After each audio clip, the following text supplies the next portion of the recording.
excellent piece.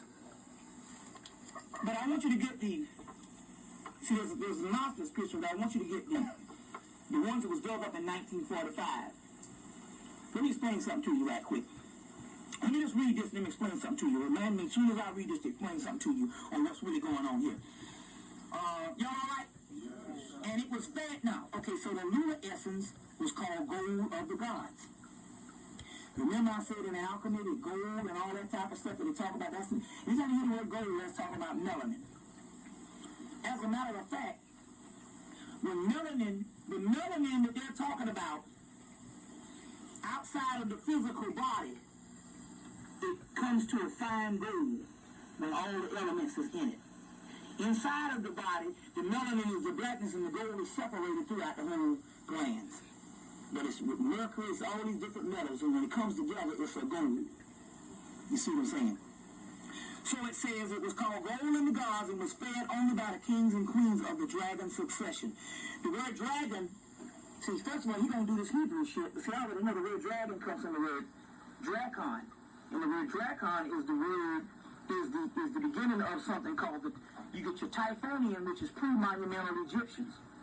And they were called the Draconians. So when he's talking this dragon shit, he's talking about ancient equatorial black Africans. You see. You get the Hermetic magic, they're going to talk about Typhon, and they're going to say the shit comes, the word Drakon, in the book Stephen Flowers' book, Stephen Edred Flowers' book, Hermetic Magic. So see, you got to understand the terminology here. So the dragons in their succession. Later, however, Egypt, Mesopotamia, the menstrual starfire was ritually collected as a sacred virgin process and rendered as the started woman. Indeed, the very ritual seems to practice. The word ritu comes from the word ritual, which is defined in his sacred ceremony of red gold, and he goes into all this particular stuff. But he's actually, he's setting it up to talk about this shit called white powder gold, which we're going to get into before the night is out. Now, let me explain something to you. Paul, when Paul wrote, you got the Old Testament, which was written by the Kabbalistic scholars.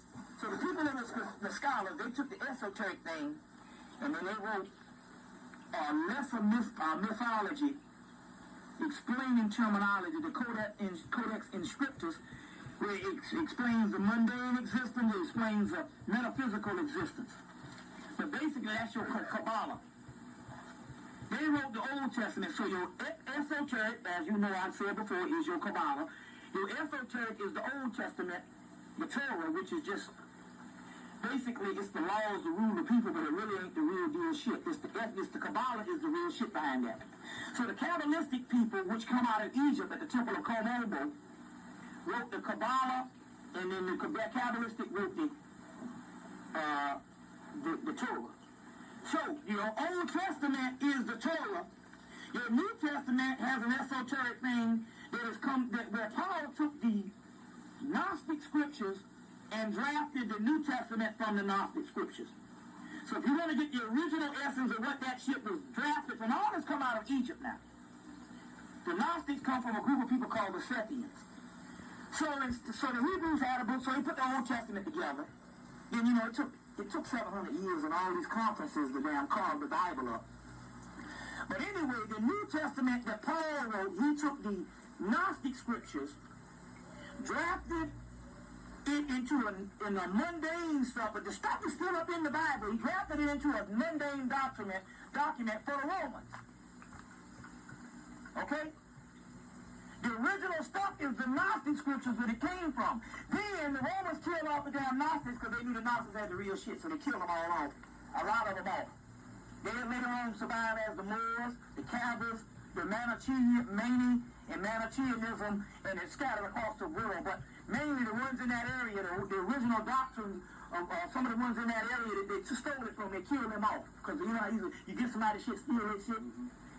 Change the shit to fundamentally be yours so it can control people, but to make sure the people don't get the other stuff, because if you teach them that, they will have access to the other stuff because they will know the mythology of the Bible. They can go right into the other stuff and say, oh, this is the real deal. So what they did was, They killed the Gnostics off and they burnt up all the Gnostic shit. But as you know, this stuff it comes out of Kemet. So the Gnostic stuff survived. And so if you want to get the real deal Bible in the Gnostic, you got to get the Nag Hammett library. So only been about it, we only had it 52 years because they found it in 1945.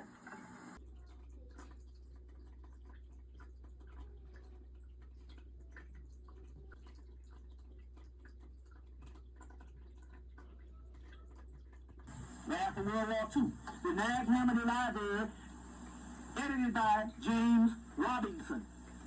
And that's your complete Gnostic scripture. Now, if you want to get and that's just the scriptures.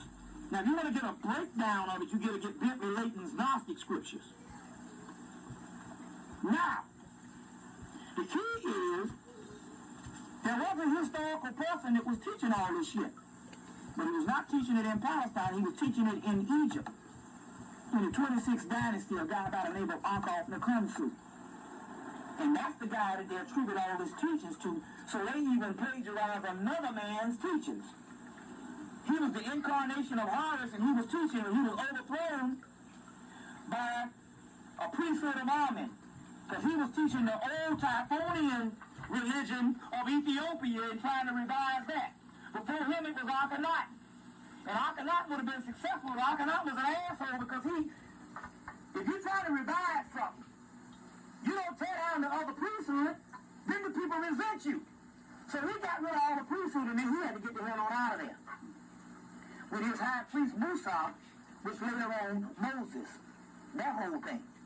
So this stuff is all based on another particular person that they plagiarized. So Paul and them knew all that story and all that type of stuff also too. So let's go on. Let's deal with some things here. Let's see what we got here now. Let me deal with some things on my notes right now. We got a bunch of stuff we got to cover.